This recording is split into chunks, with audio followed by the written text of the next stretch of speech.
Hey there, I'm going to do my Spider-Man retrospective, but before I do, I'd like to preface it with a little add on to the Batman one. If it seems like I was a little harsh on the Christopher Nolan movies, don't think that I'm not a fan or I don't like the films. I really do like the films.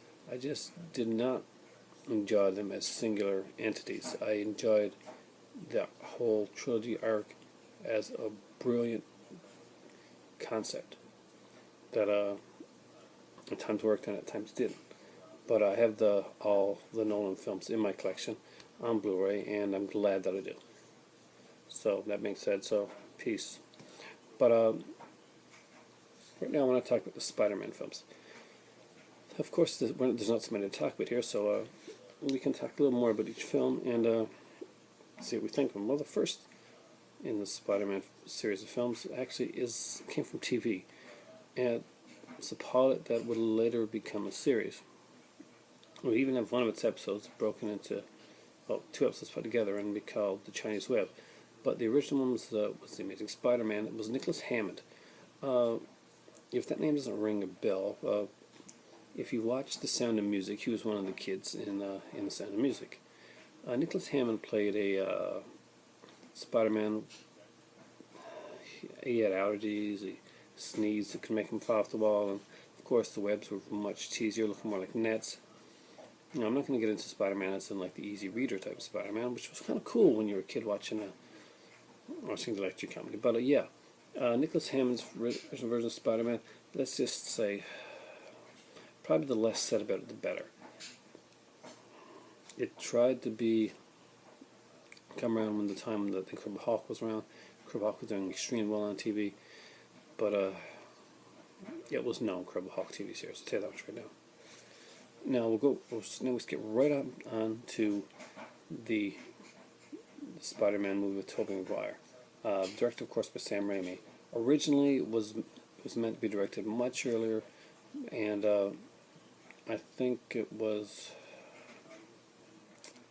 James Cameron was on board to direct Spider-Man, and the villain was going to be Doc Ock. But it would have been a very different Spider-Man. But Sam Raimi came in, and after watching Darkman, it was pretty easy to see that Sam Raimi could easily handle the visuals that a Spider-Man film would take. I was unsure Tobey Maguire was Spider-Man, but I'll be honest with you, he pretty much nailed it for me right off the bat. He was exactly the nerdy type Spider-Man that I could relate to. That reminded me of the comic book, that reminded me of me a little bit when I was like, with the cocky attitude that Spider-Man had and the nerdiness that he just balanced it really, really well. And it's really cool when you can see them actually do that. Willem Dafoe as the Green Goblin, I thought did an amazing job. He was a very different look for the Green Goblin. When I originally saw the Green Goblin look, I was not impressed. But I guess getting Green Goblin in tights and stuff may have just been a little bit unrealistic of me to think of. But I wish they would have went with a more, just a little bit closer to the original look. But overall, I enjoyed that. Of course, James Franco as Harry, I thought did an incredible job. A lot of people didn't like, but I did like Kirsten Dunst in the role of Mary Jane. So the first Spider-Man movie was, for me, a tremendous success, and I enjoyed all aspects of it. That was really fun. Now Spider-Man 2 upped the ante a bit. Doc Ock is not one of my favorite villains. Not even close. I extremely hate the way that they've taken Spider-Man in the comic books now and pretty much, killed off Peter Parker and had Doc Ock take over his body and becomes the superior Spider-Man. This is what's been going on in the comics now. If you haven't been reading them, don't bother. They're really, really horrible. Sorry, I hate Dan Slott's writing in Spider-Man. I hate the way that he's taken it. And the editor of the Spider-Man comics, what's his name? Somebody Whacker, is online a lot on forums, and he's an incredible douche. So the less said about the comic books right now, the better. The second Spider-Man movie was incredibly well done, I thought. I really enjoyed Alfred Molina in the role. of Doc Ock, and he brought life to a character that I really did not like. Uh, Again, it was a fun movie. It was a great ride, and left me wanting more. I was excited for the next one. I apologize there. It's getting late and I'm doing laundry, so I got to stay up. But I'm in my comfy clothes now. For the third Spider-Man movie, well, the first thing that surprised me was that they announced Venom, and I remember reading interviews with Sam Raimi about him talking about how he never wanted to use or do Venom. He didn't particularly like or have any care for the character. Well, Venom wasn't the character that was supposed to be used. Sam Raimi had wanted to choose the Vulture, and he had wanted Ben Kingsley for that role. But Venom was more of a one that they could spin off and somebody that they could put more action figures and stuff out of in comic books than they could have with the Vulture, an older villain. So I think with some studio pressure, Sam Raimi conceded and did the Venom storyline. Now, Topher Grace is actually a decent actor, but this was not the role for Topher Grace. He was horribly miscast in the role of Venom. I did not mind the actor playing the Sandman, but I gotta be honest with you, it was not a good movie. Spider-Man 3 was a horribly miscast movie. The writing was horrible, and the direction itself was lackluster, and you could tell that Sam Raimi's heart was not in the film when he was doing it. It could have killed off the series completely. Did anybody else find that the cool version of Peter Parker made him kind of look like Katie Lang, the country singer? Yeah, I kind of got to go back and watch it again. It kind of does. It's a disappointment of a movie. They needlessly cut off Harry Osborn, and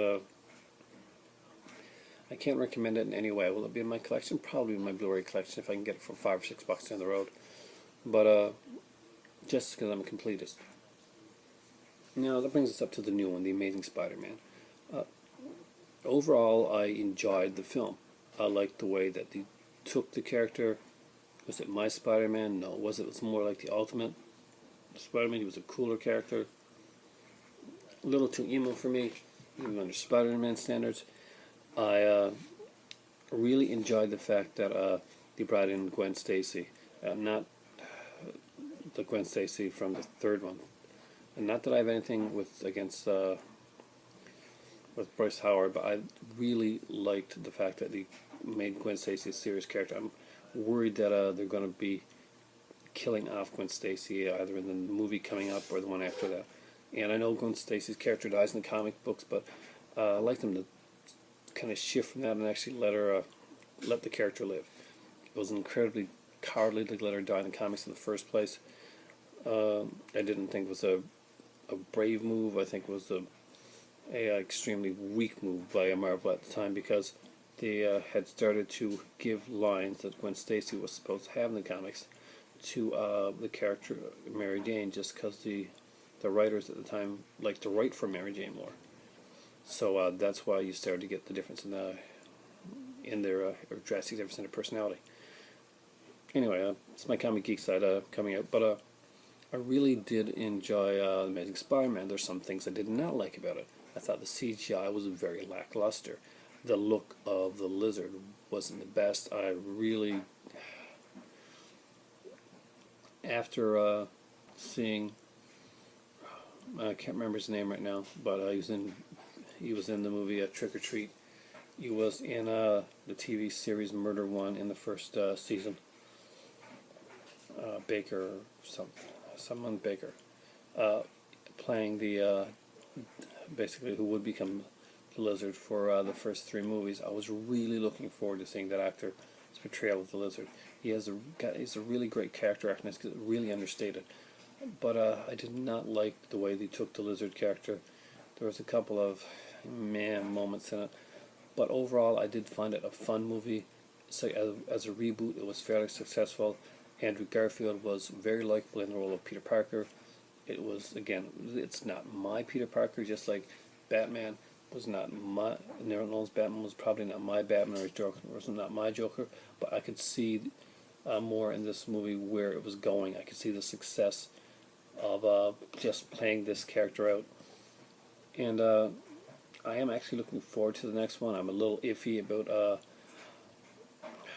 Paul Giamatti, who's a great actor, but as the Rhino, I'm not sure. Jamie Foxx doing the Ultimate version of Electro. By Ultimate, I mean there's a comic line called Ultimates, called Ultimate, and there's an Ultimate Spider-Man, Ultimate Fantastic Four, Ultimate Wolverine. Basically, it's a different universe.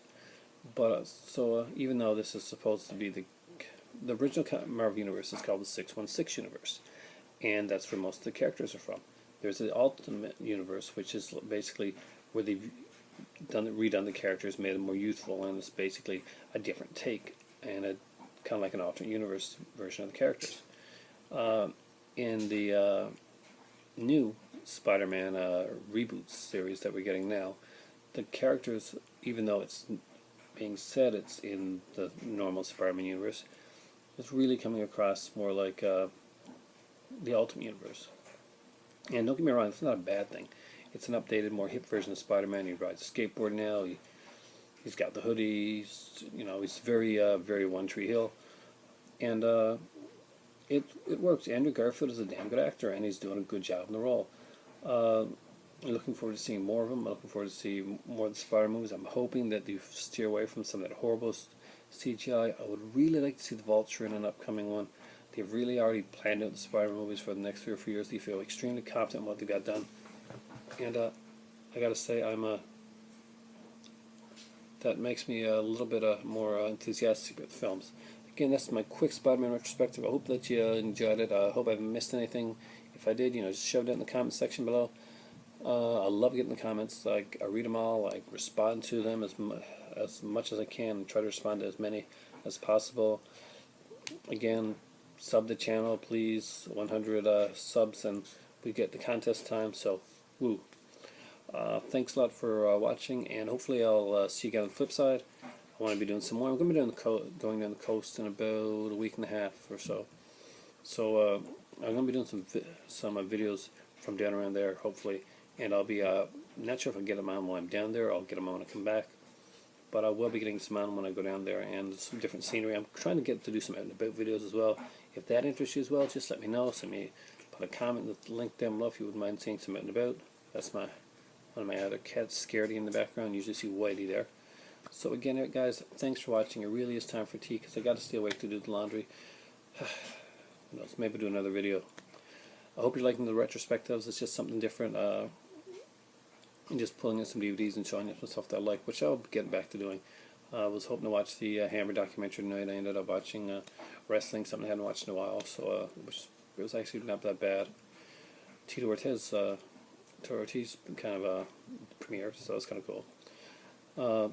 Anyway, thanks again. I hope you liked the retrospective. I hope that Nolan fans weren't offended by my comments on the Batman films.